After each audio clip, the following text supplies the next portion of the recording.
banyak. Jadi CEO-nya Persatuan Perhimpunan Penghuni PRV, CEO-nya PRV, ditambah di kantor CEO juga. Jadi ya sudah berpengalaman jadi CEO di perumahan, jadi CEO di kantor, kayaknya enteng-enteng aja itu. Ya selamat Pak Ajis. Selamat Pak Ajis.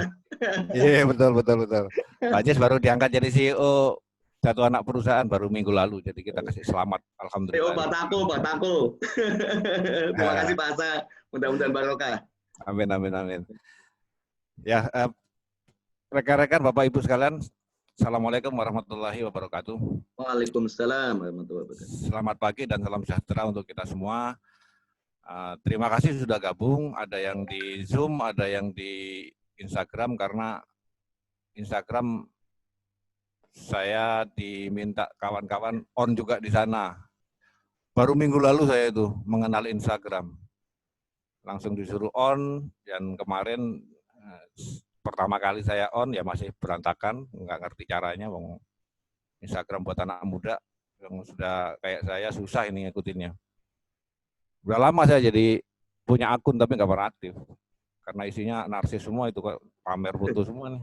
Kalau saya pamer foto bisa dibanting handphonenya orang itu karena lihat fotoku gak karu-karuan. Jadi ya, tapi ternyata ada sisi positif yang sama. Kita bisa pakai untuk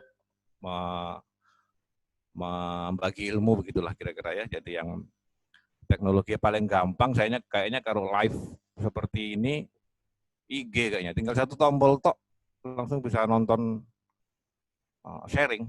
Kalau Zoom masih agak rumit masukin angka gitu. Saya kira bagus itu untuk dipakai. Ya, jadi Bapak Ibu sekalian, rekan-rekan semua, saya hari ini coba sharing bukan ilmu ini, pengalaman, karena saya nggak pakai ilmu ini untuk memulai dan sekarang mengoperasikan, saya sebutkan, mengoperasikan hidroponik kecil-kecilan di rumah. Saya kira perlu saya share karena pengalaman saya lihat belajar dari YouTube itu hanya cerita yang indah-indah saja, yang gagal nggak pernah diomongin. Makanya banyak orang kecewa setelah nyobain, kok nggak kayak indahnya YouTube ya, begitu dicobain ternyata susah gitu. Yang terakhir-terakhir ini banyak sekali beredar dan orang banyak ikut, itu yang ember diisikan kemudian dikasih tanaman di atasnya, katanya itu aquaponik. Aquaponik tidak sesederhana itu sebetulnya. Nah, itulah indahnya YouTube. Coba nanti ditanam pakai untuk nanam sawi atau pakai selada, hampir pasti nggak bisa tumbuh. Kalau kangkung tumbuh karena kangkung itu memang tanaman air. Nah, ini kira-kira begitulah. Saya dapatkan lihat dari YouTube bagaimana cara-caranya. Saya coba praktikal dengan sangat sederhana.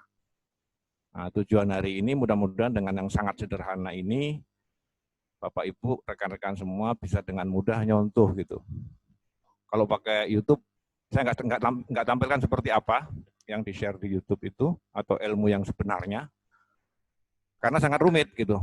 Sangat rumit dan costly, bahannya harus seperti itu, caranya begini. Nah, saya akan coba pendekatan dari praktis. Mohon maaf bagi yang sudah punya ilmunya hidroponik, mungkin ini agak aneh gitu, sembarangan gitu ya. Tapi nggak usah khawatir karena sudah saya buktikan beberapa kali panen itu working well gitu ya, working well.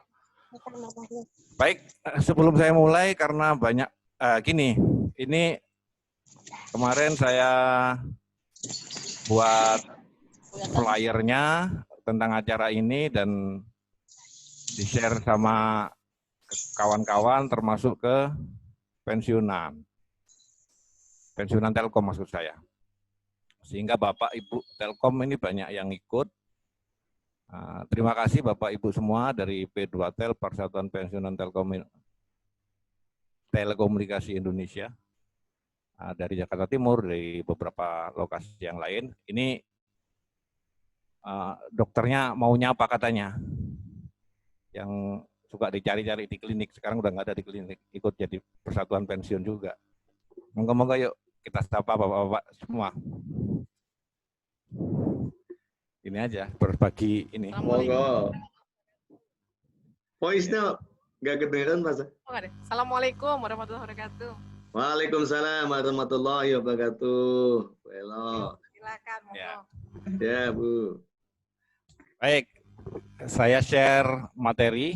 Jadi nanti saya akan sampaikan 1 jam kira-kira sampai jam 11 begitu, dan setengah jam lagi kita pakai buat tanya jawab.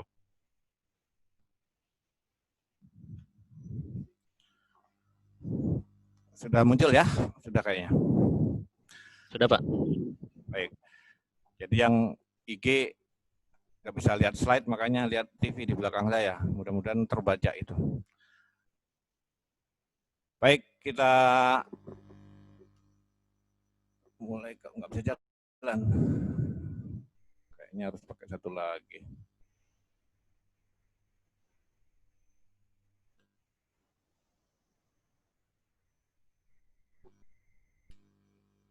Ya baik.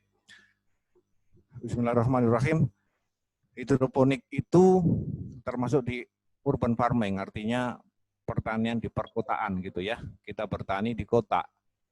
Kalau di desa kita punya tanah luas, bertani konvensional masih bisa. Tapi kalau di kota pengen bertani mau di mana nanamnya? Nggak punya tanah gitu. Bapak ibu saya petani asli, jadi saya sangat yakin darah saya ada darah petani. Makanya begitu mau pensiun kira-kira mungkin ada 2 tahun sebelum pensiun, saya nyobain hidroponik. Tujuannya memang satu, nguji nih darah petani ada apa enggak gitu. Kalau enggak ada katanya orang-orang tangannya panas gitu ya, kalau nanam mati katanya itu. Buktikan saya bisa, maka cari yang cocok untuk urban farming, rumahku kecil, ya sudah pakai hidroponik nyobain. Pertama aquaponik.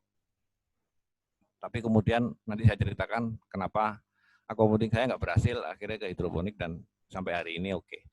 Jadi urban farming itu banyak macamnya. Kita ini kalau di rumah-rumah masuknya di micro farming namanya, kecil.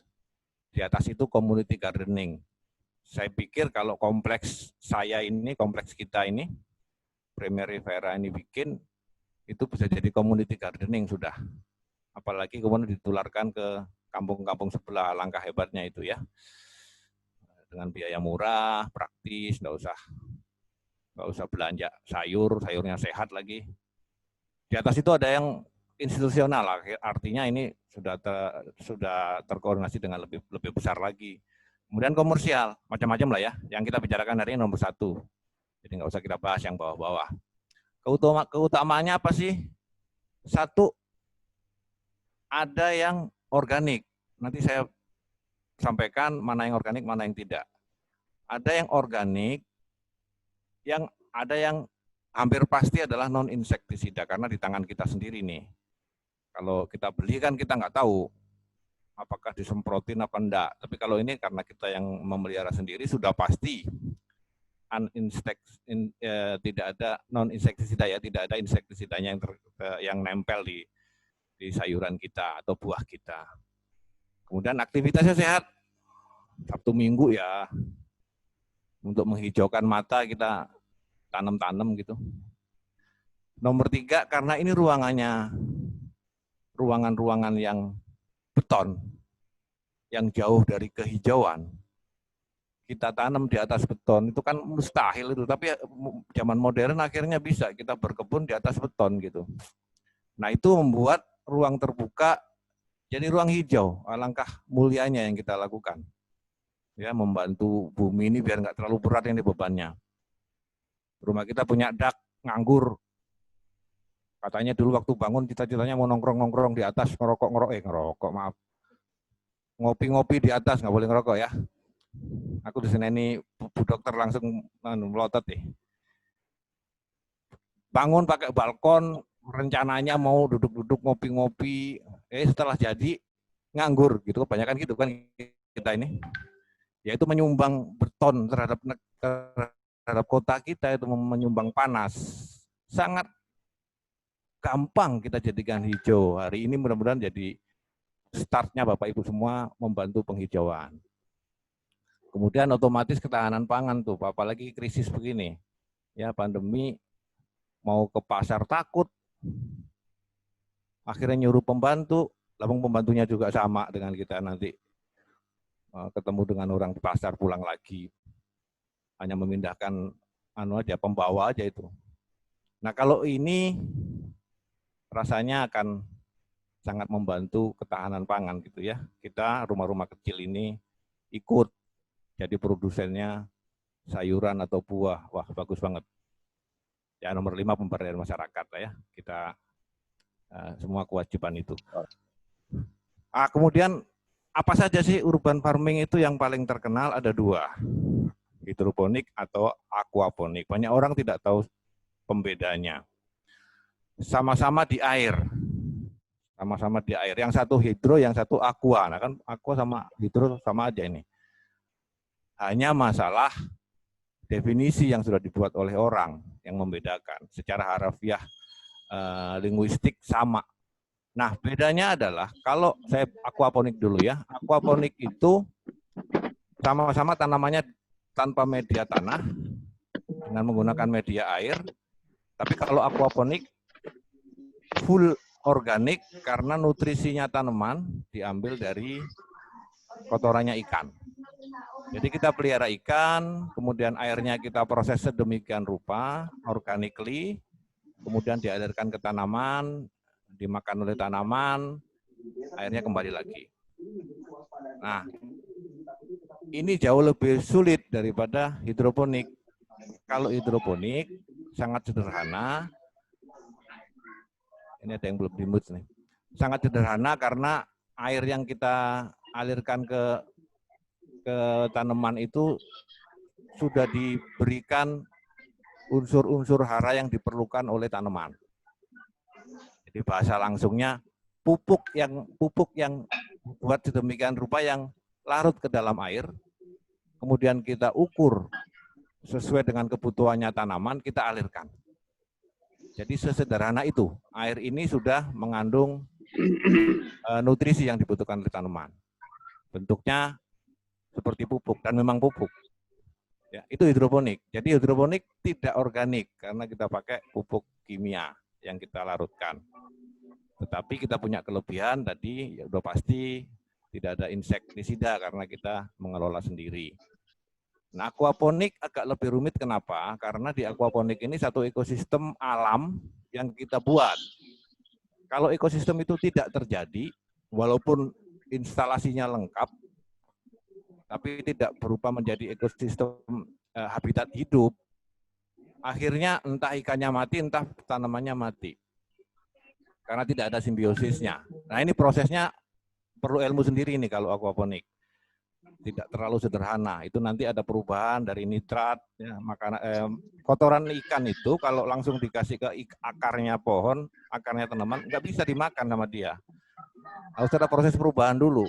Jadi menjadi nitrit gitu ya. Nah, kemudian oleh tanaman diserap, dia rubah yang CO2 jadi O2. O2-nya dimakan sama ikan, kira-kira gitu. Ya, jadi ini timbal balik yang terus berlangsung. Maka PR kita adalah membuat habitat itu hidup secara organik. Nanti ada teorinya itu, kita pakai bakteri dimasukin ke situ supaya makanannya ikan dirubah jadi nitrit ya. Kira-kira begitu gampangannya aquaponik dan hidroponik. Apa sih keuntungan hidroponik? Nah, sejak mulai ini kita akan bicara hidroponik toh ya, aquaponik tidak kita bicarakan pada kesempatan ini. Apa untungnya hidroponik? 1, hemat air ya, airnya diputar terus. Kalau bapak saya dulu di kampung, beliau masih sugeng, nanam padi sebetulnya, tapi tetangga-tetangga ada juga yang menanam sayuran. Itu setiap hari 2 kali disiram, siramnya nggak sedikit airnya. Kalau bahasa Jawa pakai gembor itu ya, diangkat gitu. Itu perlu air yang banyak karena diserap oleh tanah. Dan kalau kita nggak siram 2 kali sehari mati itu atau nggak sehat ya. Jadi air kebutuhannya sangat sedikit untuk konteks kita bicara hidroponik. Hanya habis karena menguap, itu pun kita bisa minimalisasi menguapnya, dan diminum sama tanaman. Ada tanaman yang haus, Ada tanaman Bawang. yang Hah? ada tanaman yang haus, perlu butuh banyak, ada tanaman yang sangat irit. Yang masih belum mute ini bisa di ini nggak sama operatornya atau sama Pak Mas Erwin. Kemudian tanaman tumbuh lebih subur karena nutrisinya kita hitung. Kita hitung dia butuh berapa, kita kasih segitu. Kebanyakan menjadi tidak bisa diserap oleh tanaman, terlalu sedikit pasti akan menjadi tidak sehat. Ya. Jadi kita jaga. Umur 2 minggu butuh sekian, umur 3 minggu butuh sekian, umur 4 minggu butuh sekian. Itu teorinya. Kalau kita ikuti di buku seperti itu. Kalau saya praktis ternyata nggak usah begitu juga nggak apa-apa. Inilah ya practical approach-nya begitu yang saya lakukan. Cuek aja, wong tanaman itu juga bisa menyesuaikan diri, asal nggak terlalu banyak aja, nggak terlalu sedikit gitu ya. Tanaman lebih bersih, nggak ada media tanah, sehingga kalau dipanen itu sampai akar-akarnya pun kita ambil, jadi lebih menyenangkan lihatnya. Kalau mau dijual, ya lebih mahal jadinya gitu ya. Membuktikan ini memang hidroponik. Kalau dari tanah, mustahil kita menjadikan akarnya jadi putih, karena sudah kena tanah. Kalau ini akarnya putih, bersih, maka menyenangkan. Nah, nomor 4, ya untuk hobis nih, terutama bapak-bapak pensiunan yang hari ini ikut gabung, waktunya banyak. Kalau dulu waktu kerja kita diatur oleh waktu, sekarang waktu yang kita atur. Kita mau apa?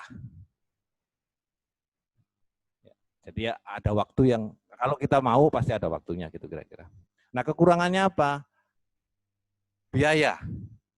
Bagaimanapun juga kita hitung, kalau skala rumahan, itu tidak akan bisa mengalahkan harga sayur yang dijual di pasar. Ya, beli kangkung di pasar, saya nggak tahu berapa ini. Misalnya 3.000 itu 4.000 ya, satu bundel gitu ya. Kalau pakai hidroponik pasti lebih mahal dari itu. Nah tapi toh kalau kita mau komersial, memang harga di pasar, harga hidroponik lebih tinggi daripada harga di pasar, karena punya kelebihan-kelebihan tadi. Tapi kalau skala kecil kan nggak bisa kita jual dengan harga tinggi.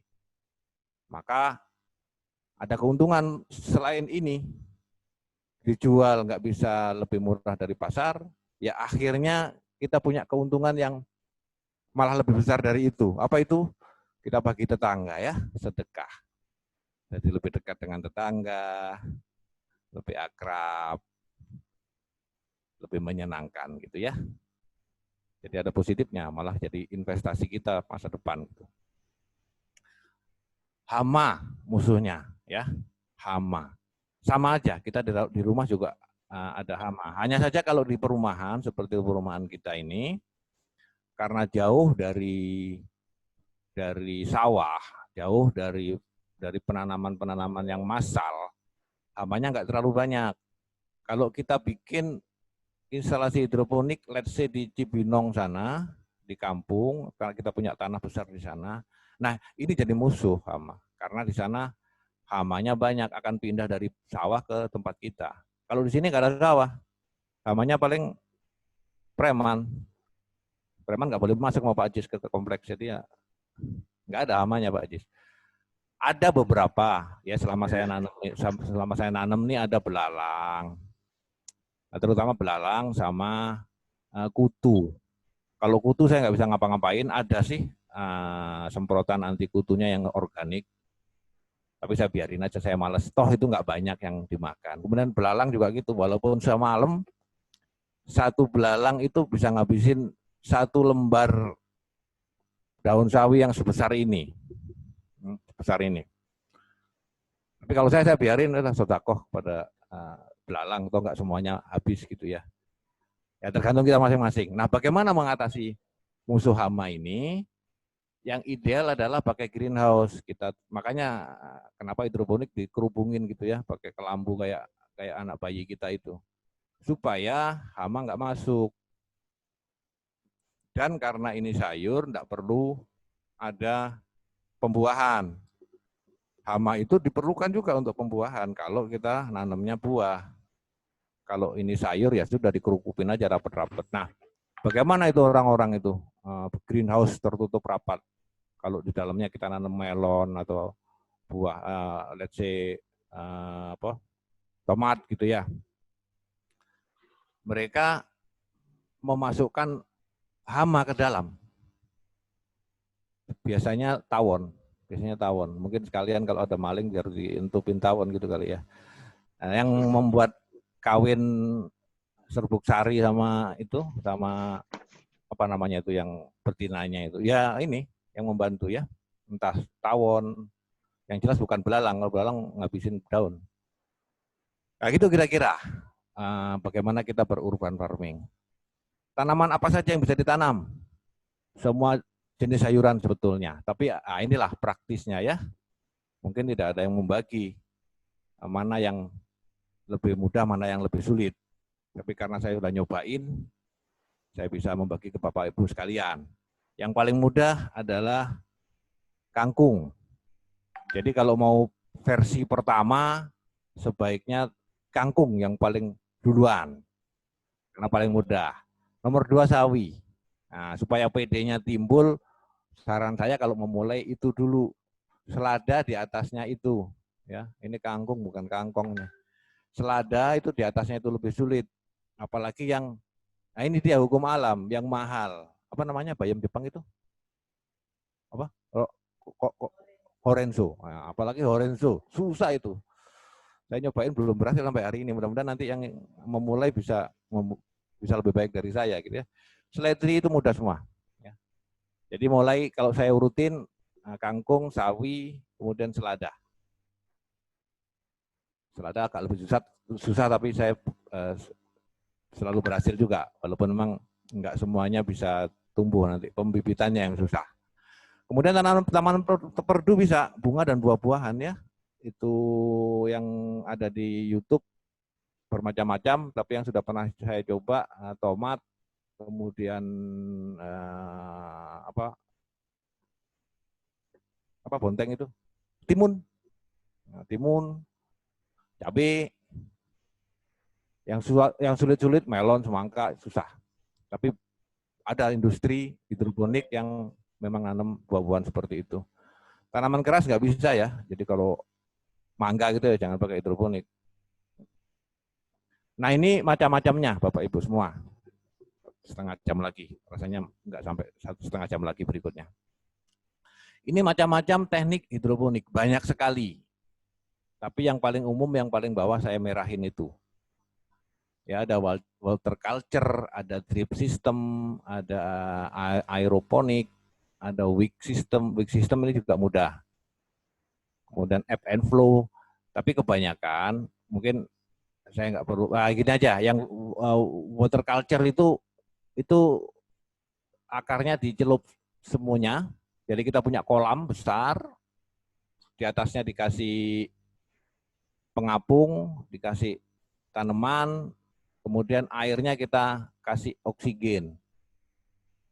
Ini untuk industri. Industri sangat banyak pakai water culture. Kemudian drip system ini ditetesin. Ini juga di industri banyak dipakai. Aeroponik dipakai di perumahan kadang-kadang. Indahnya aja. Ini vertical gardening sebetulnya. Jadi bayangkan ada pipa, ditaruh berdiri, kemudian kita tanam tuh. Tanamannya kan bagus buat hiasan di rumah sekalian. Dia nggak pakai media air bahkan, medianya udara, makanya namanya aeroponik. Nutrisinya disemprotin, dikabutkan untuk diserap sama akar. Wick system ini untuk pemula sangat banyak dipakai, tapi tidak untuk industri. Atau kalau yang sudah bisa dipakai sistem yang umum, yang nomor 6 dan 7, wick system ditinggalin biasanya karena agak rumit. Wick system itu sumbu, wick itu sumbu. Pakai sumbu kayak kompor ya. Yang penting kan akar ini dapat kelembapan untuk menyerap nutrisinya. Nah, kelembapan bisa didapat dari sumbu yang dicelup. Airnya nggak nyampe di akar, tapi kita kasih sumbu sehingga nutrisinya merambat melalui sumbu diminum sama akar, itu kira-kira. Itu wick system.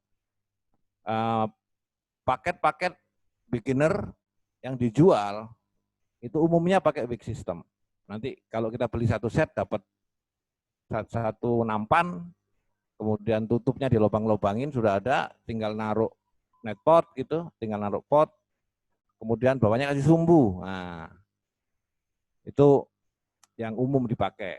Kemudian ebb and flow ini artinya ada media, tapi media itu bukan media seperti tanah yang nutrisinya harus diolah sama akar. Enggak, ini media ini hanya media yang menyerap. Harus sifatnya porus, menyerap nutrisi, kemudian akarnya menyerap dari situ. Modelnya dibuat ebb and flow, maksudnya pasang dan surut. Jadi sekali waktu dia penuh, kemudian kosong. Supaya akar bisa napas, kena oksigen. Kalau dikasih air terus, mati tanamannya. Nah, jadi dibuat dia naik dan turun. Nah, terakhir NFT dan DFT ini yang paling banyak. NFT itu Nutrition Film Technique. Artinya begini Bapak Ibu semua. Nutrisi itu bisa diserap secara efektif itu sebetulnya di permukaan air, ya, di permukaan air itu, di permukaan air yang bernutrisi itu terbentuk film yang tipis. Nah, itu yang diserap sama akar. Makanya disebutnya NFT. Film yang isinya nutrisi yang diserap oleh akar. Kemudian kalau DFT, ini akarnya dicelup nih. Akarnya dicelup. Jadi airnya lebih banyak, akarnya terendam. Apa enggak busuk Pak akarnya terendam air? Enggak, karena akarnya bernutrisi. Akar bernutrisi itu enggak akan membusukkan, air bernutrisi tidak akan membusukkan akar.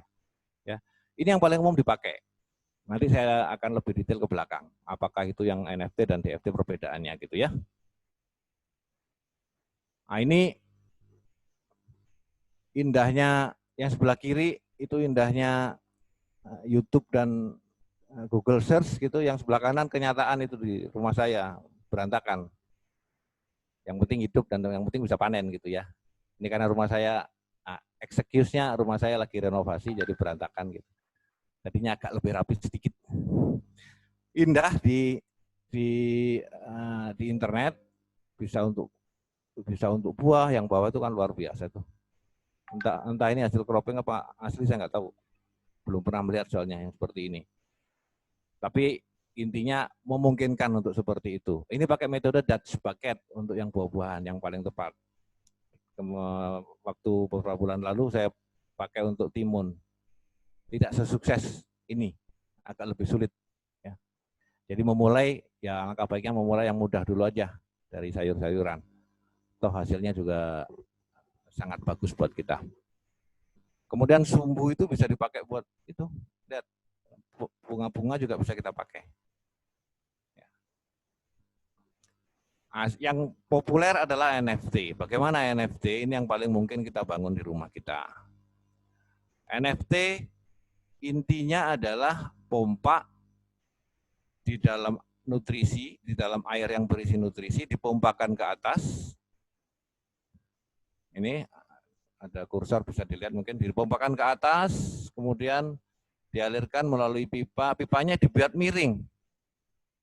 Sehingga kembali lagi dan disedot lagi oleh pompa dan naik terus. Seperti itu. NFT pipanya dibuat miring, berslope, supaya airnya turun dan kalau pompanya mati, airnya habis, kering. Ini kelebihan dan kelemahannya NFT. Ya.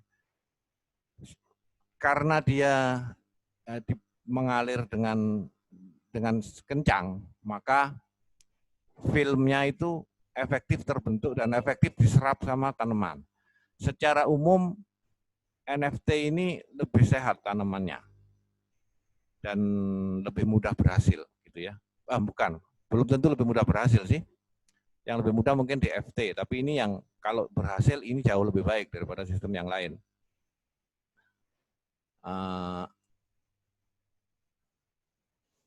Itu digambar ada aeratornya, ada yang nyemburin oksigen, itu nggak perlu.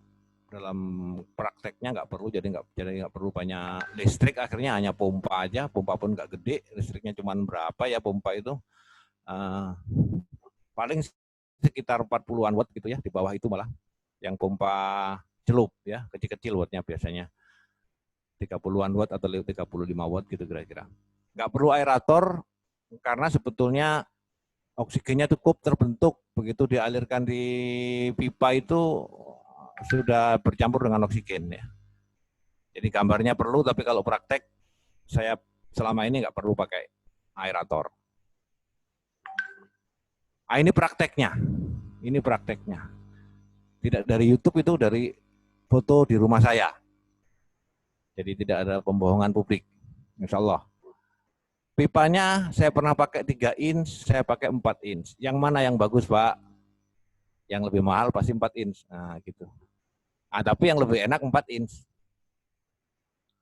Ada 2, tapi ada kelemahannya juga ya. 4 inch itu sangat bebas buat tanaman, untuk yang tanaman khususnya yang akarnya banyak. Apa itu yang akarnya banyak? Kangkung. Ini mbak saya di rumah, ini teteh saya di rumah, udah jagoan ini hidroponik. Nah, kalau saya dulu panen ya saya ambil semua. Sampai pot-potnya saya ambil, itulah panen. Udah ditutup aja, udah selesai panen, diganti yang baru gitu. Tapi teteh ini enggak, dipotong, kangkungnya dipotong. Ternyata masih bisa lagi tumbuh dan tidak lebih jelek dari sebelumnya. Tapi kalau udah 3 kali, dia daunnya lebar-lebar, kurang bagus. Nah, kenapa saya perlu sampaikan, yang 4 inch pipa, walaupun sudah kita potong sampai 2 kali, panen dengan dipotong 2 kali, itu akarnya masih bisa leluasa. Tapi kalau 3 inch sudah nggak bisa tuh, langsung buntu pipanya. Jadi kesulitan kita. Itu bedanya ya. Nah, 4 inch tapi agak sulit, karena dia tinggi, 4 inch itu kira-kira diameter dia, kira-kira 10 cm. Portnya yang tersedia di pasar nggak ada yang setinggi itu, sehingga gantung, nggak kena airnya. Nah, ini problem tersendiri, nanti saya sampaikan. Ya, problem tersendiri. Pipa tanam dilobang-lobangin tuh. Dulu saya bingung, lubangnya gimana caranya kok bisa rapi ya. Pakai apa? Ternyata ada bor. Murah banget dijualnya di online, banyak. Namanya hole saw. Bor pembuat lubang. Nah, tergantung rencana kita mau pakai netpot yang berapa inch atau berapa senti. Ada yang 6 cm, itu tingginya ya. Ada yang 5 cm, ada umumnya 5 cm. Umumnya 5 cm. Tapi kalau kita pakai kayak saya itu, pakai gelas plastik, itu lebih gede daripada netpot yang dijual. Nanti di belakang kita lihat. Jadi kira-kira nanti dasarnya dari netpotnya, pot yang kita taruh itu apakah itu netpot jadi atau netpot bikin, kira-kira dari dasar pipa 1 cm ini supaya nanti akarnya terendam oleh air yang mengalir tadi ya, yang NFT sistem itu. Kalau akarnya, terutama pada saat kita baru tanam, akarnya gantung ya mati gitu. Harus terendam sampai dengan nutrisi. Nah, kira-kira teknisnya gini. Ini buruk rupa tapi berfungsi gitu. Ya, saya lebih baik mengutarakan yang praktek walaupun elek gitu ya. Ini dibuat asal-asalan. Jadi alirannya dari pompa yang warna ungu, kalau kelihatan warnanya ya. Dari pompa ini naik ke atas melalui pipa kecil nih, pipa 0,5 inch, kemudian kembali melalui pipa besar yang 4 inch dan turun lagi ke sini. Ini adalah nutrisinya. Nutrisinya.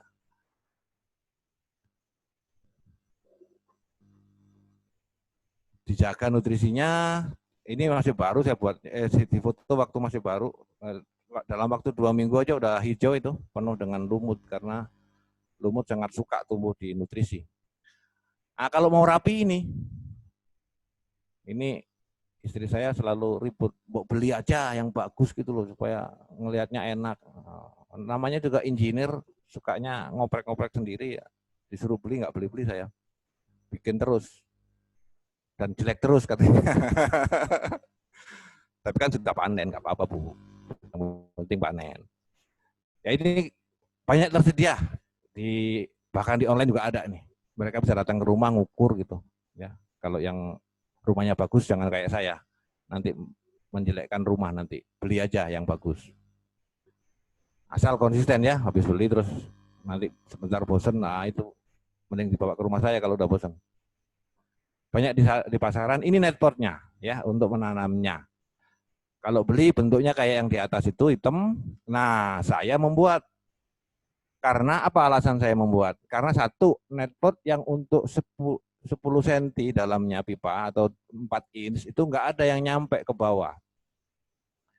Karena saya pakai NFT, airnya sedikit yang mengalir di pipa. Kalau pakai DFT itu airnya bisa separuh pipa, bisa itu dipakai. Tapi karena saya pakai NFT yang airnya mengalir tadi yang miring itu, maka saya harus bikin potnya tinggi. Nah, itulah cocoknya pakai ini. Katanya itu gelas es krim katanya. Saya minta dibeliin gelas kopi yang datang gelasnya plastik. Plastik kertas. Nggak bisa dipakai yang kertas ya. Itu nanti 3 hari aja jebol semua. Harus pakai yang plastik. Walaupun ini nggak mengikuti anjuran mengurangi plastik nih. Apa boleh buat? Karena sampai hari ini nggak ada yang bisa mengalahkan plastik kalau ketemu air ya. Nah, ini dibikin sendiri. Dilobangin bawahnya yang gede itu untuk lewatnya akar gitu ya. Harus gede. Kalau kita beli netpot, jarang yang bawahnya besar lubangnya. Itu sulit nanti pada saat kita nanam. Karena akarnya itu, karena masih sangat kecil, baru umur 7 hari sampai 10 hari, akar itu atau batangnya kesenggol dikit patah. Nah kalau bawahnya besar seperti itu gampang tuh. Tinggal diberobosin aja tuh akarnya ke bawah. Pakai solder itu dibikinnya, solder panas dilingkarin pakai solder itu selesai. Terus samping-sampingnya dibolongin supaya ada oksigen yang mengalir. Tidak air itu untuk oksigen sebetulnya. Sangat mudah bikinnya. Kemudian medianya apa Pak? Medianya nggak perlu media tanah, media apa saja boleh. Kalau saya pakai yang murah-murah aja, beli busa kasur itu. Karena tujuannya cuma satu, dia megang tanaman doang supaya nggak ambruk. Itu aja tujuannya, tidak lebih dari itu. Dijepit, itu makanya dipotong segede gelasnya, terus dibelah tengahnya supaya bisa menjepit tanaman kecilnya. Bentuknya kalau rajin bisa dibikin bulat sesuai dengan gelasnya, karena ini praktikal saya sebutkan tadi, saya orangnya males ya sudah kotak-kotak, kenapa sih nggak masalah. Dan itu reuse, kalau mau pakai lagi juga bisa. Kadang-kadang males dibuang aja, karena murah. Ya jadi bisa pakai ini medianya. Nah, kalau teori nggak begini, ya teori itu medianya pakai rock wool namanya. Rock wool itu katanya dari bahan bakunya batu yang dibuat menjadi seperti kapas. Alangkah hebatnya prosesnya, saya nggak tahu prosesnya. Tapi itu seperti spons yang nutrisinya minimum, bisa untuk membibitkan. Tapi yang jelas sangat porus, sangat menyerap air, sehingga bagus sekali buat pembibitan. Dan seterusnya ditaruh di dalam netpot. Tapi itu mahal, ya relatif mahal lah. Nah, kalau ikut teori itu, di mana-mana kalau Bapak Ibu sekalian lihat-lihat orang hidroponik pasti pakai rock wool. Kadang nggak perlu itu, ya. Kalau saya nggak perlu. Kasur bekas di rumah kalau tega ya dipakai juga bisa gitu ya. Kemudian benihnya dari mana Pak? Bibitnya Pak? Bibitnya beli di online banyak banget. Bisa kita pilih. Murah-murah, 5.000 juga dapat. 10.000 apalagi dapat banyak. Kalau yang bibit-bibit yang agak sulit kayak Horenzo tadi itu agak mahal. Tapi itu pun range-nya 10.000 udah dapat banyak banget. Intinya murah kalau bibit. Tinggal kita order aja. Mau online, mau ke Trubus ada ini. Mudah. Nutrisinya apa Pak? Ini ya dijual orang. Namanya AB Mix. Kenapa disebut AB Mix? Karena ada 2 di dalam kemasan itu, ada 2 kemasan lagi di dalamnya. Yang satu larutan A, yang satu larutan B. Campurannya apa? Ini rahasia perusahaan ini. Jadi kawan-kawan kita, saudara-saudara kita ini jualan nutrisi hidroponik AB Mix ini, mereka sebagian besar menemukan sendiri dan mereka jual. Tidak ada referensi yang baku membuat ini sendiri. Ya namanya juga orang dagang ya, dirahasiakan. Saya sampai hari ini masih beli aja sekitar 100.000 untuk 1.000 liter nutrisi. Bisa untuk panen sampai 3 kali lah kira-kira.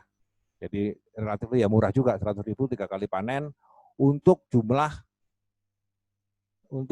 sekali panen 200 pohon, 200 tanaman. Kira-kira ya. 200 sampai 300.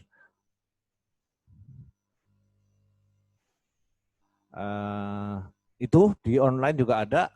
Kalau di Jakarta sangat mudah ini beli online, bisa langsung dikirim pakai Gojek atau Grab gitu ya, langsung tanam gitu. Mudah, semuanya mudah. Terima kasih kepada yang sudah punya ide online dan kirim-kirim melalui ojek ya. Caranya ini kita beli itu bentuknya serbuk, bubuk begitu, bubuk kayak pupuk Korea atau NPK yang kita beli. Kemudian kita larutkan. Standarnya nanti kalau beli itu yang untuk 5 liter. Ini kalau yang tadi ya, yang skalanya agak besaran ya, skalanya kira-kira kalau Bapak Ibu sekalian membuat 150 sampai 200 lubang, ya beli yang ini. Tapi kalau sedikit, ada juga kemasan di bawah ini. Yang saya kasih contoh ini yang untuk 5 liter. Jadi ada jerigen yang 5 literan itu, diisi air separuh, kemudian kita masukkan ini, larutan A di jerigen 1, larutan B di jerigen 2, airnya separuh aja. Kemudian kita larutkan, kita kocok-kocok sampai larut, baru dipenuhin sampai penuh 1 jerigen. Itu nanti bisa dipakai untuk 1.000 liter. Cukup banyak. Satu tandon air ya. Terus seberapa pekat Pak? Ada hitungannya sebetulnya, tapi males lah ngitung ya. Nanti sekian mililiter, kalau airnya 2 liter, ada berapa mililiter, kesuwen. Beli aja ini, alat ukurnya, namanya TDS meter. TDS meter ini menghitung partikel yang larut dalam air. Total dissolved meter. Total dissolved meter, berapa yang terlarut dalam air. Murah harganya, 30 sampai 50 ribu saja sekali beli untuk waktu yang lama. Diukur sesuai dengan petunjuk ya. Nanti ada petunjuknya atau prakteknya, itulah 1.000 ya. 1.000 ppm satuannya. Jadi taruh di tandon airnya, kemudian air ledeng, air pump atau air dari sumur kita, kemudian kasih 1 gelas nutrisi A dan B, masing-masing setengah gelas masing-masing, ukur. Kalau belum 1.000 ya tambahin lagi gitu ya. Kalau lebih ya tambahin airnya, kira-kira gitu. Gampangannya gitu. Dan nggak perlu terlalu rigid ini. Mau 1.200, mau 1.100, mau 900, nggak apa-apa. Nggak ngaruh banyak. Orang berteori sangat ribet, nggak usah. Ya, kira-kira 1.000 gitu aja. Kalau kebanyakan nggak bisa diserap malah. Ya, kesedikitan membuat kurang subur. Pembibitan gimana caranya? Kalau saya, karena nggak pakai tadi rock wool, saya pakai sekam bakar yang dijual banyak di belakang taman itu, dilembabin, kemudian benihnya kita rendam. Hati-hati merendam, kalau yang kulitnya lunak sebentar saja, mungkin 1 jam maksimum. Yang kulitnya keras boleh sampai 24 jam. Kangkung itu kalau saya nggak sampai jam-jaman itu kangkung, walaupun keras itu nggak sabaran saya, paling 2 jam saya tanam. Disebar aja, kemudian ditutup lagi sama sekamnya supaya tidak terbuka gitu ya, ditutup tipis. Setelah itu ditutup dengan tutup yang hitam supaya nggak kena matahari selama 3 hari. Atau 2 hari atau 3 hari. Dilihat kalau sudah mulai pecah, mulai tumbuh kecambahnya, harus segera dipindahkan ke matahari. Harus kena matahari penuh selama 1 hari. Kalau enggak, nanti dia akan tumbuhnya panjang-panjang tuh, jadi kecambah. Walaupun masih bisa kita tanam, walaupun sudah panjang-panjang, kita bisa tanam, tapi agak sulit tanamnya, karena nanti bisa patah. Jadi idealnya 3 hari maksimum kita bawa ke matahari. Bahkan 2 hari juga, tergantung ya, tiap hari harus dilihat, sudah sprout atau pecah atau belum. Nah setelah dia besar ini termasuk yang terlambat keluar ini ya. Contoh di gambar itu agak tinggi-tinggi. Itu tinggal kita jepitkan ke busa, kemudian masukkan ke dalam gelas plastiknya itu. Akarnya menjulur ke bawah, itu nanti yang kena air, nutrisi. Udah gitu aja. Nggak ribet sama sekali. Ya. Tanamannya gimana nanamnya? Tinggal ditaruh. Diperhatikan akarnya kena nutrisi, udah. Tinggal kita ngecek nutrisinya saja. Habis apa enggak, ngecek daun-daunnya. Tapi catatan saya lupa ya. Itu bisa dipindahkan dari nampan itu ke netpot kalau daun sejatinya sudah keluar. Bagus kalau daun sejatinya sampai 3. 2 juga cukup. Jadi daun yang bentuknya kayak lambang cinta itu daun semu, bukan daun sejati. Sudah keluar daun itu belum waktunya bisa dipindah. Sampai dia tumbuh daun yang sebenarnya yang ada gerigi-geriginya. Nah, itu kalau sudah 2 baru boleh dipindah, kalau enggak nanti mati. Ya, umurnya berapa pindahnya? 7 sampai 10 hari di nampan. Gitu ya. Terus dipindahin. Nah, ini umur kira-kira kangkung umur kira-kira 7 hari nih pembibitan. Dari nampan dijepit-jepit, itu dijajar-jajar itu di bawah itu. Ini yang melakukan Mbak Dia ini. Sudah punya kader sekarang. Nah, terus sebelah kiri itu akarnya ke bawah. Nah, paling gampang kangkung. Kenapa? Karena akarnya keras, nggak gampang patah. Batangnya juga keras, mindahin gampang. Begitu selada, ini kerajinan tangan ini, sangat-sangat rentan ya, gampang sekali patah. Ditarik ke bawah, akarnya selesai, taruh di ember sana, terus dipindahin ke instalasi. Pemeliharaannya apa? Hampir nggak ada pemeliharaan. Inilah enaknya hidroponik ya. Kalau tadi di sawah harus disiramin 2 hari sekali, hampir nggak ada. Hanya ngecek rutin air di penampungannya, nutrisi di penampungannya. Pompa harus 24 jam. Kalau pakai NFT yang pompa miring, kalau pompanya mati kan airnya habis. Mati tanamannya kalau terlalu lama. Nah, kalau yang pakai DFT yang airnya banyak, pipanya pipa horizontal, itu mati lampu enggak apa-apa. Nah, pilihannya itu ya, kita pilih DFT atau NFT. Kalau rumah kita termasuk daerah yang sering mati lampu, jangan pakai NFT. Agak riskan, pakai aja yang DFT. Pipanya datar, airnya kira-kira separuh isi pipa. Pipanya mengalir, airnya mengalir, tapi dia tetap tergenang. Kalau mati lampu, pompanya berhenti, airnya tergenang di situ. Nah, kelemahannya adalah, saya pernah pakai ini juga, kelemahannya dipakai tempat sarang nyamuk. Nanti kalau ada Mbak, siapa itu yang bertugas ngecek jentik gitu ya, wah kena itu. Kena sama beliau. Wah, terima kasih saya sama beliau ini. Sering rajin banget itu nengok di rumah-rumah. Ya hanya itu saja. Lihat kandungan nutrisinya, udah. Tahu-tahu udah 3 minggu panen gitu. Gampang kan? Jadi ngapain banyak pertimbangan? Langsung aja udah dicoba di rumah. Oh nggak sulit, nggak ada yang sulit ini bikin hidroponik. Jadi mari mulai. Pak, lahannya nggak ada. Semua rumah di PRV itu ada balkonnya. Tuh ada gambarnya contoh. Jangan lihat ceweknya ya, lihat instalasinya. Mau bikin bisa, mau beli juga tersedia. Tapi saya hanya share untuk yang skala rumah ya. Kalau skala industri pasti nggak begini. Yang dak beton ada di atas. Gampang itu, malah luas lagi. Dan saya lihat Pak RT sudah bikin itu. Aku kemarin lihat videonya, keren itu.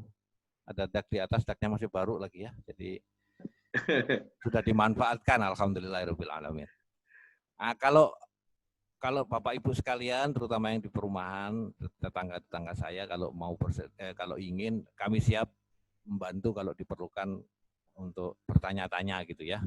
Mudah-mudahan saya bisa menjawab gitu. Dan mudah-mudahan bisa membantu fisik juga, uang pensiunan kok.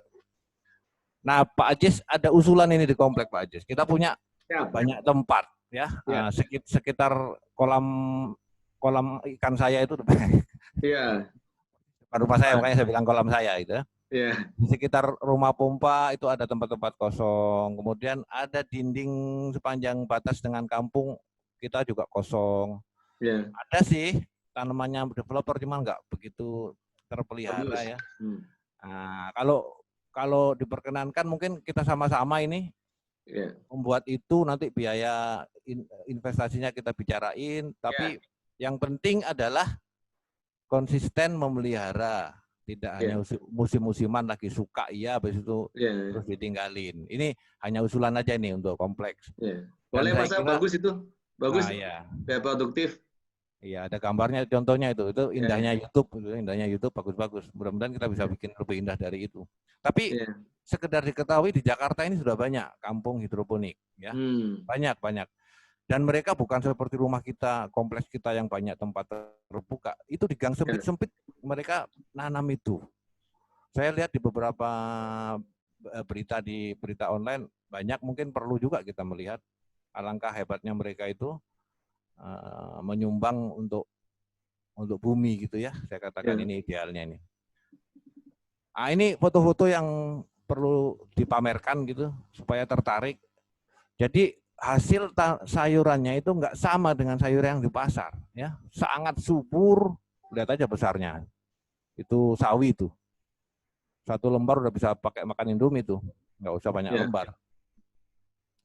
Sangat subur, kemudian rasanya crunchy, sangat renyah rasanya, manis.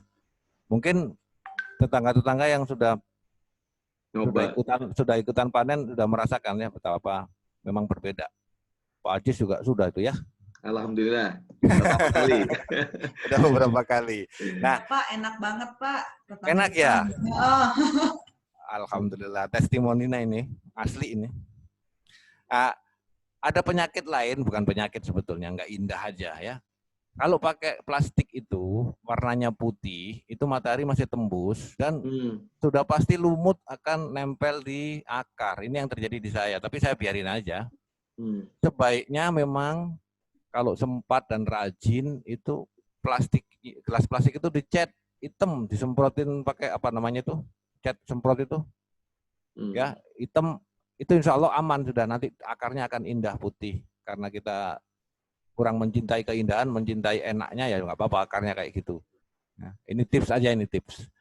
Kayak gini nih, ini waktu yang sebelah kiri itu yang instalasi yang sekarang, yang darurat ini karena rumah sedang direnovasi, dibongkar sama tukang. Yang kanan itu dulu masih pakai instalasi yang lama. Itu saya nggak tahu sayur apa itu, baby kol atau apa itu. Bisa seperti itu ya. Satu batang bisa seperti gedenya seperti itu. Ini instalasi yang sekarang di rumah, jelek banget, bukan untuk contoh. Ini darurat, karena saya udah gatel aja, udah lama rumah direnovasi, instalasi hidroponik mati, udah nggak sabar, ya udahlah, pakai ganjel-ganjel aja. Tapi hasilnya toh sama gitu, sayurnya. Ini punya Bu RT ini, saya dikirimin. Aduh, sangat indah ini. Kalau masuk. Ada ini videonya, kalau saya play, tapi ini kurang sempurna, tapi nggak apa lah ya. Ini saya salah ini naruhnya videonya, size-nya saya rubah jadi jelek, tapi oke lah.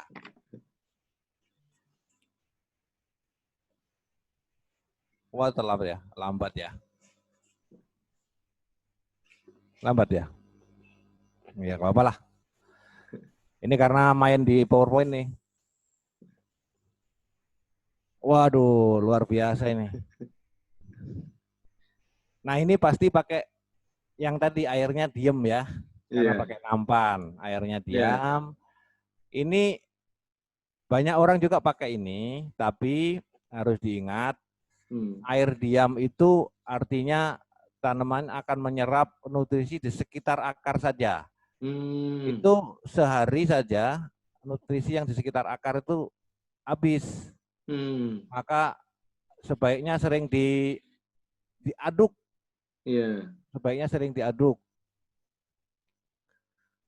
Ini indahnya ya. Saya ambil dari internet. Cakep banget. Yang paling kanan itu pakai namanya sistemnya rakit apung. Jadi yang saya katakan tadi ini yang water culture ya. Ada kolam besar, kolam itu tapi di atas supaya bertaninya sambil berdiri, nggak sambil jongkok. Seperti kolam gitu panjang, diisi air nutrisi, di atasnya dikasih styrofoam yang dilobang-lobangin untuk naruh pot, gitu ya, naruh pot. Nah, nutrisinya dibuat mengalir supaya oksigennya tetap terjaga. Itu yang di industri sebagian besar pakai ini. Nah, mereka mulai dari ujung sana, panennya di ujung sini gitu. Terus menggeser terus. Luar biasa. Bagi yang mau berbisnis. Kalau saya sih tidak berbisnis ini. Hanya untuk hobi aja. Ini slide terakhir pas jam 10.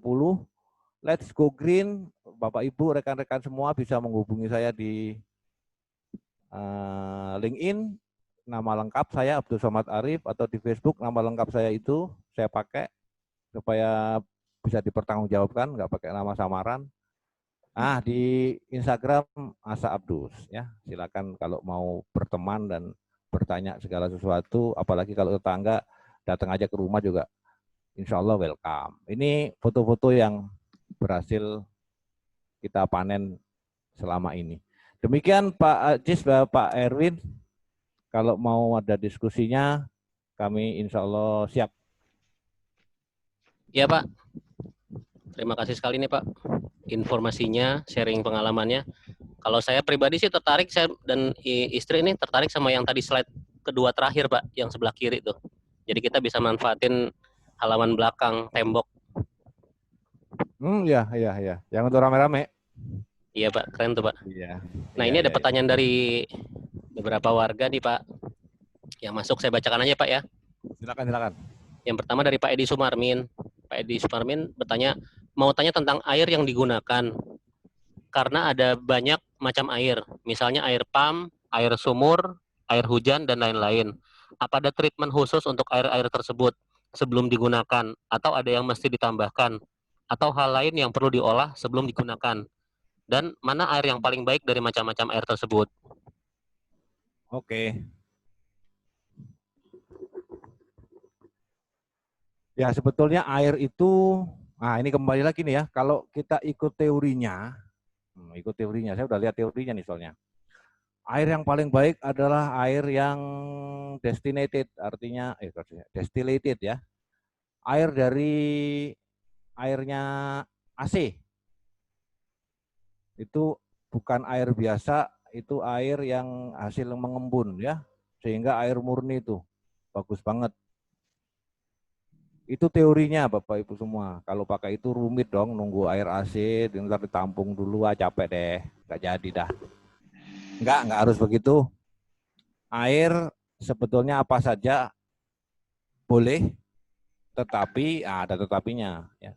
Sebaiknya diukur dulu kandungan partikelnya, berapa ppm. Partikel per apa itu, mililiter atau apa, saya nggak tahu. Ya pokoknya isi partikel kekeruhannya sampai seberapa. Sampai dengan 200 pun masih oke, karena kita harus mencapai 1000 nih. Nah, air pam saya ukur sekitar 30 di rumah saya. Air sumur sekitar 60. Saya punya dua-duanya, tapi saya pakai pam terus. Kalau air sumur hanya untuk cadangan. Bisa langsung dipakai Bapak Ibu semua, gampang saja. Ini namanya tanaman itu sangat adaptif gitu ya. Berteori sekali nanti merepotkan kita, jadi praktikal saja. Yang penting dicoba. Yang penting dicoba. Nah, percobaan saya sudah berhasil dengan air. Saya pernah pakai air sumur di rumah, saya pernah pakai pam ya. Nah, kalau itu kira-kira 100 ppm-nya, air baku namanya, kalau belum dicampurin, nanti ppm setelah nutrisi harus ditambahin 1000, jadi 1100. Nah, kira-kira begitu teorinya. Insya Allah bisa menjawab Pak Edi. Baik Pak, kita lanjutkan lagi. Pertanyaan dari Pak Adi Nugroho Pak, mengenai pH air. Mau tanya apakah pH air baku range-nya di 6,5 sampai dengan 7,5, apa bisa digunakan? Jika pH tinggi, bagaimana cara menurunkan pH tersebut? Ya, ini berarti sudah belajar ini. Nah, sudah tahu teorinya ini. Saya nggak pakai teori Pak, jadi pH itu saya biarin saja. Saya beli alat pH meter dan teorinya betul harus di pH netral atau kalau nggak salah sedikit basah ya, sedikit di atas 7 boleh. 7. Nah, tapi pada kenyataannya saya nggak ukur itu, pakai air yang ada ini masih oke gitu. Tapi kalau toh air kita sangat buruk, pH-nya asam sekali, harus dinaikkan. Ada namanya pH changer, dijual juga. Saya beli juga, tapi nggak saya pakai. Itu nanti ada ukuran-ukurannya kita mau menaikkan atau menurunkan. Ada pH up, pH down gitu. Ya, ada 2 cairan, ada 2 larutan.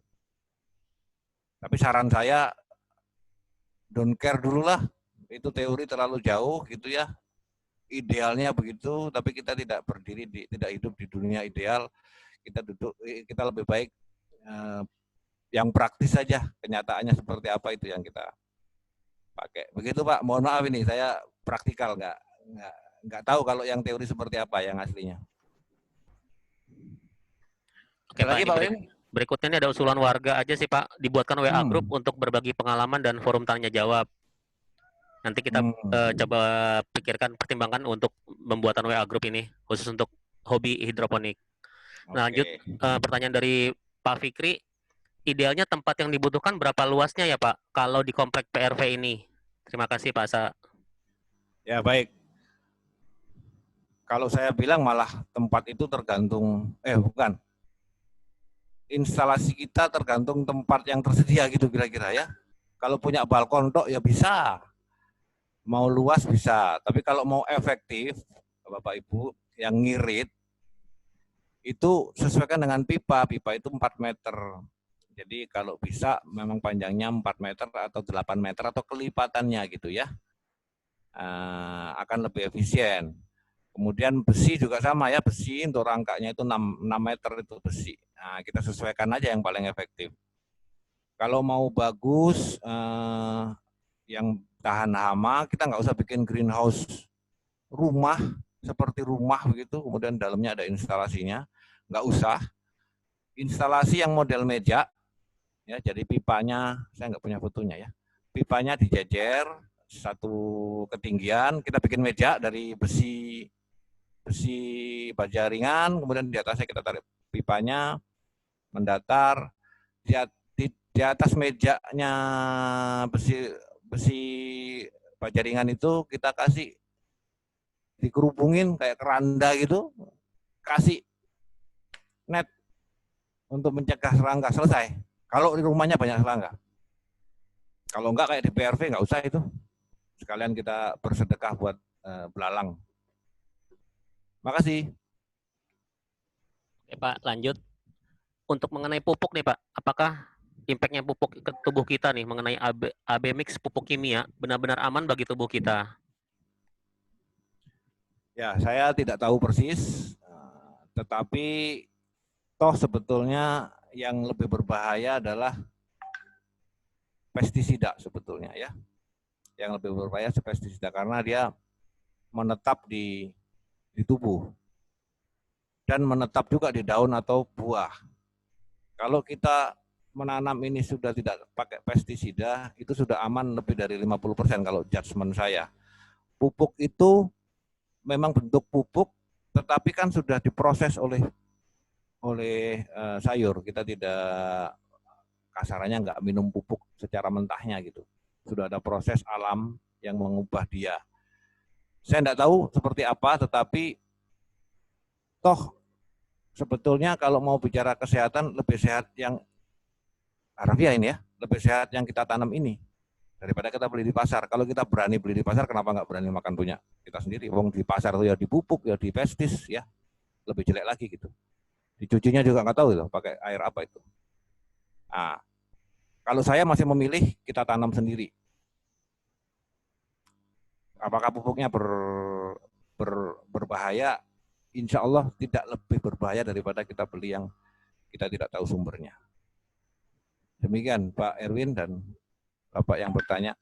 Baik Pak, tambahan lagi nih dari Pak Eki Nasuri di M29. Siang Pak, apakah ada sistem hidroponik yang menggunakan pompa dan pompa harus dinyalakan, apakah pompa harus dinyalakan 24 jam? Kalau kita tadi milih yang NFT namanya ya, Nutrition Film Technique, itu harus 24 jam pipanya, pompanya. Yang di rumah saya ini pakai model itu. Kalau pompanya mati, air di pipa habis. Karena memang didesain begitu. Supaya nggak jadi tempat nyamuk. Kalau yang satu lagi, yang di FT, pipanya horizontal, sehingga air tergenang di dalamnya, air mengalir karena ada pembuangan di ujung. Tapi kalau toh mati lampu, pompanya nggak bekerja, airnya tetap tergenang di situ. Dan ini sudah saya jadi pengalaman, itu jadi tempat nyamuk. Ada 2 tempat nyamuk, satu di pipa, kalau pakai model yang tergenang, satu lagi di tandon nutrisinya, ya, di tempat reservoir nutrisinya. Ada caranya, saya sudah buktikan, walaupun tadinya ragu-ragu juga ini. Wah, gimana caranya, nggak bisa dihindari tuh nyamuk di reservoirnya nutrisi. Tak cemplungin ikan nila. Ternyata ikan nilainya survive, hidup. Dan nyamuk nggak ada, gitu kira-kira ya. Ikannya akhirnya sampai dengan instalasi kami bongkar, ikannya udah gede tuh. Walaupun mortality rate-nya cukup tinggi. Jadi yang mati cukup banyak juga. Tapi yang bertahan juga ada gitu. Kami panen 2 akhirnya, ikan dan sayur. Kalau yang hidroponik murni memang air, ikan, tidak ada tambahan pupuk. Mudah-mudahan menjawab. Baik Pak, ini ada lagi pertanyaan dari Pak Adi Nugroho. Dengan lahan terbatas, apakah efisien sistem DFT dengan pipa ukuran 2,5 inci untuk tanaman kangkung atau sawi? Ya, efisien saja, efisien. Hanya saja kangkung itu haus dengan nutrisi dan akarnya banyak. Karena akarnya banyak maka haus gitu ya. Akarnya sangat banyak. Kalau 2,5 inch itu akan penuh dengan akar pipanya. 3 atau 4 inch lebih cocok buat kangkung. Kalau sawi nggak terlalu banyak akarnya. Apalagi selada nggak banyak. Bisa 2,5. Tapi kalau kangkung saya meragukan. Ya, contoh saya pernah lihat instalasi besar di Cisarua ya, kalau sempat ke Cisarua yang hotelnya Taman Safari itu, yang sebelah kiri jalan kalau dari sini. Itu ada satu greenhouse besar, isinya hidroponik. Pipanya kecil sekali, mungkin 2,5 inch. Tapi mereka nggak nanam kangkung, nanamnya selada. Karena kalau kangkung pasti penuh akarnya. Demikian. Oke Pak, ini ada tambahan lagi. Kalau untuk jenis yang rambat Pak, seperti semangka atau melon, apakah mungkin tuh Pak? Bisa nggak Pak? Daripada Nih Gunawan. Bisa. Jadi ya itu memang agak lebih susah ya. Saya nggak berani nyoba karena akan nggak telaten barangkali. Tidak dirambat di bawah, tapi dirambat vertikal. Kalau contoh yang tadi, yang foto tadi itu, slide yang tadi ya, saya kembali deh. Itu contoh yang nanam yang vertikal, yang merambat ya. Saya nggak tahu slide berapa tadi itu.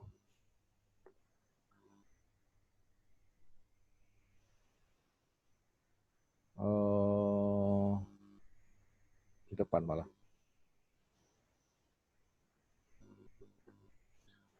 Kalau kayak melon, ini dia ya, itu hidroponik yang dirambatin ke atas tuh. Kalau melon, saya baru baca teorinya, satu pohon melon itu hanya boleh buah 1, maksimal 2 pun sudah nggak efektif, nggak bisa besar lagi, hanya 1.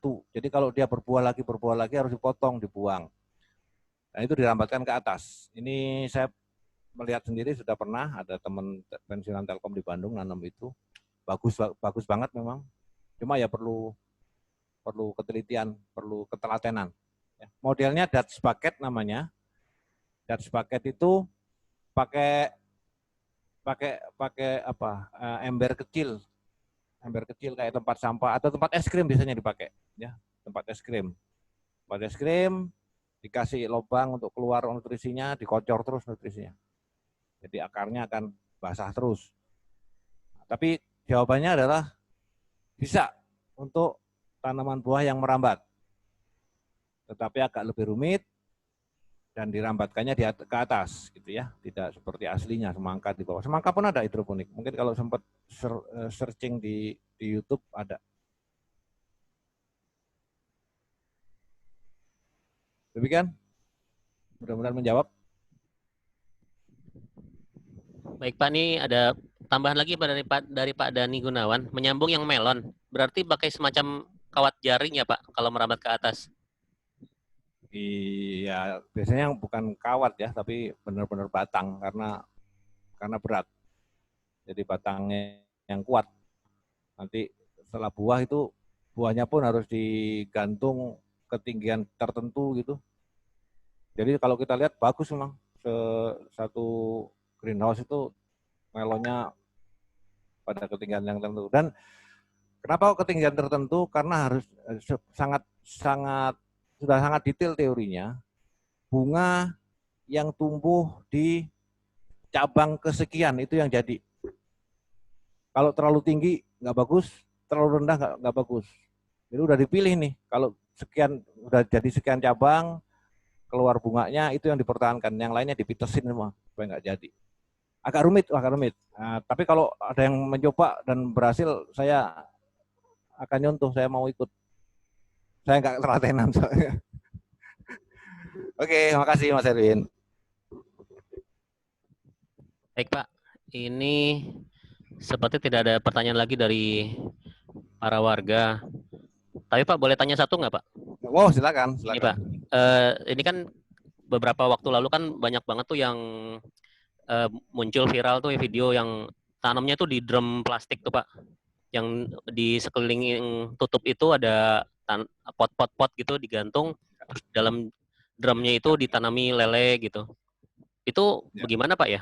Apakah efisien atau apa gitu yang dari tingkat kesulitannya bagaimana? Ya. Boleh mohon reviewnya Pak? Ya, saya termasuk yang kurang optimis dengan sharing seperti itu, kurang optimis. Makanya saya nggak nyoba. Karena begini, bisa berhasil, tapi hanya untuk tanaman tertentu. Dan yang di-share itu saya lihat memang tanaman tertentu, ya, kangkung terutama. Kangkung itu mau disebarin di kali juga tumbuh kan. Wong saya dulu di desa kalau nyari kangkung juga di sungai depan rumah kok. Artinya dengan nutrisi minimum kangkung itu survive. Sehingga ember kemudian digantung itu potnya di atas, dikasih lele, maka panen dua-duanya. Mungkin berhasil kalau kangkung. Yang lain saya nggak yakin. Kalau begitu tanaman yang lain yang perlu nutrisi lebih padat, lebih banyak, saya nggak yakin. Nomor 2 saya nggak yakinnya, apakah tidak dimakan sama ikan itu akarnya. Saya nggak tahu apakah ada teknis untuk mencoba itu, karena saya pernah nyobain begitu ya habis sama ikan. Mungkin kasih makan yang banyak kali ikannya, kenyang nggak sempat makan akar gitu. Tapi anyway gitu Pak Erwin, itu adalah teknik aquaponik katanya. Tapi Mas Arif, tidak boleh nambahin Mas Arif? Monggo. Mas Arif, boleh nambahin pertanyaan tadi terkait dengan budidaya ikan dan sayur dalam ember. Bisa diterima? Ya. Nah, saya Edi Marwoto, kebetulan pensiunan Telkom, sahabat dekatnya Pak Ajis sama Mas Asa. Kebetulan ini real yang baru kami alami. Pada awal bulan Juni lalu, itu kami menerima bantuan sebanyak 40 ember berikut lele. Masing-masing ember itu ada 50 ekor lele dan 12 mangkok isi kangkung. Salah satu contoh kami coba pelihara di Skip, nanti bisa dilihat. Alhamdulillah dari 4 ember yang kami pelihara, itu sudah 2 kali panen kangkung. Kemudian alhamdulillah dari lele 50 hanya tinggal 42. Karena ternyata lele itu juga kanibal kalau telat ngasih makan. Jadi kami mulai pada tanggal awal Juni lalu, berarti ini sudah 1,5 bulan. Lele kita terima awal itu kira-kira sebesar jari telunjuk. Sekarang alhamdulillah sudah sebesar jempol kaki. Kita kasih makan sehari 2 kali, kemudian seminggu sekali air kita ganti.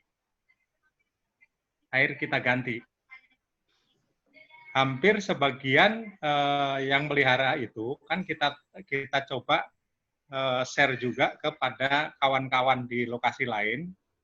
Memang faktanya ada tadi kemungkinan kanibal manakala kita telat ngasih makan. Tetapi yang jelas kangkung tumbuh dengan subur karena kami sendiri di Skip sudah 2 kali panen. Kangkungnya lumayan ya, ada 12 mangkok ya, 12 gelas yang sudah kita panen 2 kali. Kemudian pakannya sebenarnya pakan sederhananya sebagaimana pakan lele yang biasa itu yang kecil-kecil warna coklat. Di pasaran banyak itu. Jadi sekedar share saja, mudah-mudahan ini kita bisa lanjut karena banyak kawan-kawan juga yang pesan untuk nambah lagi. Jadi ini sekedar share saja, alhamdulillah sudah jalan 1 bulan ini ya, 1 bulan lebih ya. Itu lele cukup bagus, sudah berkembang menjadi sebesar ibu jari kaki, tetapi rata-rata tadi berkurang karena tadi mati. Mati itu salah satunya telat ngasih makan dan dimakan oleh sesama lele. Jadi demikian. Jadi mudah-mudahan ini nanti kita bisa bertahan karena kawan-kawan juga mencoba kangkungnya diganti dengan sawi, alhamdulillah bisa juga. Dengan catatan harus rajin ganti airnya seminggu sekali. Karena di bawah itu ada pipa, kami coba pipanya itu kita salur buang, kemudian di atas dikucurin. Kemudian cara ganti airnya rupanya ada pengaruh juga pakai selang dengan kalau kita semprot dari atas. Karena kalau kita semprot dari atas itu ikan jadi lebih gesit dibanding kalau air ngalir. Demikian Mas Asa, mudah-mudahan bisa sekedar untuk share bagi bapak-bapak dan ibu-ibu di kompleks ini. Terima kasih Mas Asa. Ya, Pak Erwin langsung ya saya ya. Makasih Pak Edi Marwoto, bukan kawan baik, ini bos saya dulu ini. Bosnya Pak Ajis juga itu. Tempatnya yang ngajarin saya kerja Telkom Pak beliau. Kalau nggak ada Pak Edi, saya nggak bisa kerja Telkom. Wah, jangan gitu lah. Salam juga Bu Elok, itu bimbingannya luar biasa. Ya, makasih banyak. Ini jadi forumnya PRV dan asik nih. Baik Pak Edi. Pak Edi benar, terima kasih sharingnya dan itu testimoni, itu kenyataan yang sangat tentunya juga membantu kita membuat menjadi perkuatan untuk segera mulai gitu kira-kira ya, segera mulai. Yang saya katakan tadi nomor 1, kangkung paling survival ya, paling survive di banyak lingkungan, wong di sungai depan rumah aja bisa tumbuh. Makanya dengan aquaponik sederhana bisa tumbuh. Sawi nomor 2. Saya katakan tadi yang paling gampang kalau diurut nomor 1 kangkung, nomor 2 sawi. Berikutnya selada sudah sangat sulit gitu. Nah, makanya 2 ini survival. Nah, kalau mau dicobain yang lain, mudah-mudahan berhasil juga ya. Jadi nanti bisa kita contoh. Nah, apa bedanya dengan aquaponik yang benar? Saya katakan tadi ini aquaponik yang saya ragukan. Karena aquaponik itu nggak perlu diganti-ganti air, Pak. Dia airnya sudah menjadi habitat yang saya katakan tadi sudah saling simbiosis mutualisme antara ikan dan tanaman. kotorannya ikan dirubah oleh bakteri, dimakan oleh kangkung atau sayuran, sayurannya ngerubah menjadi air bersih, diminum oleh ikan. Tanpa harus dirubah, tanpa harus diganti air selama-lamanya. Yang kita ganti hanya filternya kotor. Nah, solusi dengan ember itu adalah solusi pertengahan itu ya, komprominya. Kita nggak pakai sirkulasi, nggak ada simbiosis yang terjadi, ya harus diganti airnya setiap minggu. Kalau nggak nanti kotor, nggak bagus buat lelenya karena tidak ada pembersihan dari mekanisme simbiosisnya. Tapi fine, jadi itu salah satu praktikal yang bisa kita lakukan sehari-hari. Dan kan beda rasanya kita makan lele hasil ember kita atau makan sayur dari tanaman kita sama kita beli di pasar, jauh rasa gimana gitu ya, yang tidak bisa dibayar gitu. Saya kira itu sudah jam 11:30 kurang 5. Pak Erwin. Baik Pak, terima kasih untuk semua sharing pengalamannya Pak Asa nih, sangat bermanfaat sekali. Ini kita kembalikan ke Pak Aziz ya Pak ya. Ya, makasih Pak Asta dan Mas Erwin. Alhamdulillah sharing season dari Pak Asa hari ini telah tuntas dan mudah-mudahan menambah ilmu buat kita semua yang hadir dalam forum ini. Terima kasih Pak Asa atas sharingnya dan terima kasih ke Mas Erwin yang menjalankan fungsi moderator dengan luar biasa. Kemudian terima kasih juga kepada para warga Komplek Primavera dan juga para partisipan lainnya. Tadi ada kelompok pensiunan Telkom. Nah, saya juga nanti akan bergabung dengan bapak-bapak sekalian ini ya, karena cepat atau lambat pasti akan datang masa itu. Kemudian semoga acara sharing session pagi ini membawa manfaat buat kita semua. Dan saya mewakili perhimpunan warga Komplek Primavera. Mohon maaf kalau ada kekurangan. Billahi taufiq wal hidayah. Wassalamualaikum warahmatullahi wabarakatuh.